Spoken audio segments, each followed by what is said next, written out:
Previously, we've seen that the linear system corresponding to an augmented matrix in row echelon form is easy to solve using back substitution. Now, unfortunately, not all augmented matrices are in row echelon form.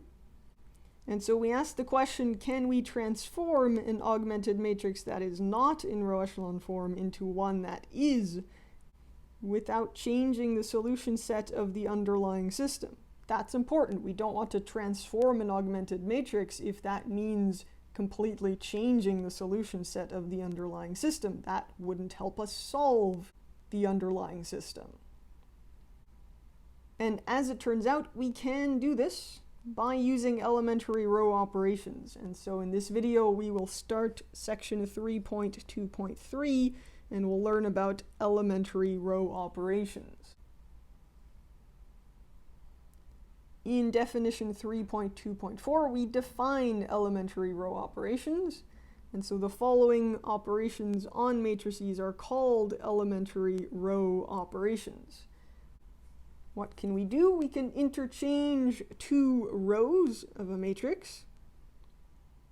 So for example, if we have a row I, we can switch its position with row j. Next, we can multiply a row by a non-zero constant. So again, if I have a row I can multiply row I, every single entry in row I, by k, some non-zero constant. And the third elementary row operation is adding a multiple of a row to another row. If I have, again, row I can add k times row j to row I. Now, it may not seem obvious that these elementary row operations are useful. However, we'll see a rationale for them on page 77.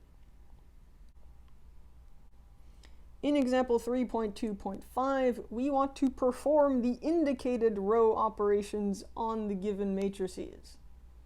In part A, we have the matrix 0, 3, minus 7, 8, 0, 3, 4, minus 1, 0. And the elementary row operation that we are asked to perform is interchanging row 1 and row 2. And so we're going to get a new matrix.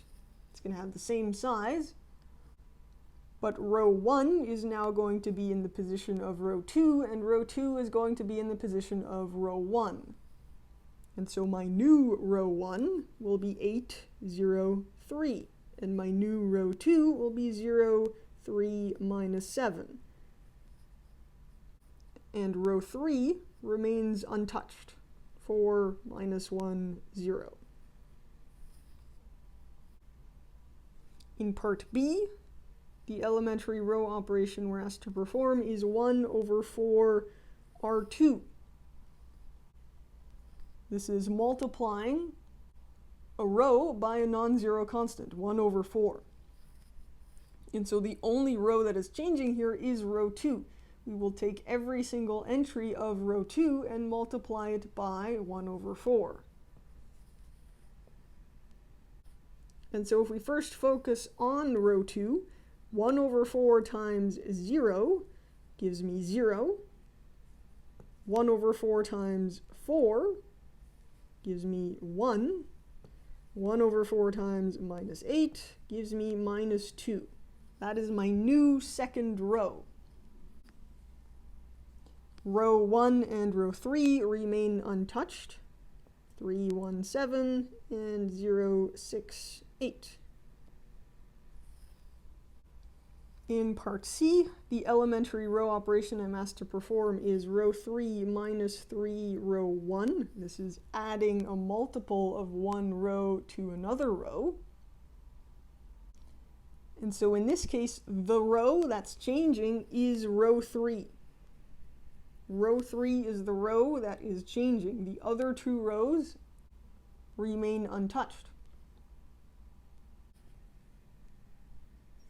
And so what is my new third row?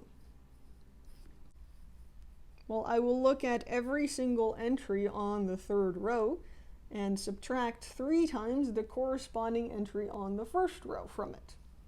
And so let's start with the first entry on row 3, this 3. The elementary row operation is row 3 minus 3 row 1. And so I will compute 3 minus 3 times the corresponding entry on the first row, which is 1. 3 minus 3 times 1 gives me 0.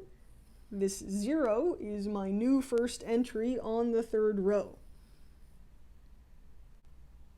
Now I move on to the next entry on the third row, this 2. Again, the elementary row operation is row 3 minus 3 times row 1. The corresponding entry on row 1 is minus 2. 2 minus 3 times minus 2, that's 2 plus 6, which is 8. And so my new second entry on that third row is 8. And finally, minus 4, this third entry on the third row. From it, I will subtract 3 times the third entry on the first row, which is minus 4. So minus 4 minus 3 times minus 4, that's minus 4 plus 12, which is also 8. And so the third entry on that third row is 8. Now the first and the second rows remain untouched. 1 minus 2 minus 4, 0, 1, 8. Next, we'll see how a sequence of elementary row operations will help us transform a matrix into a matrix in row echelon form.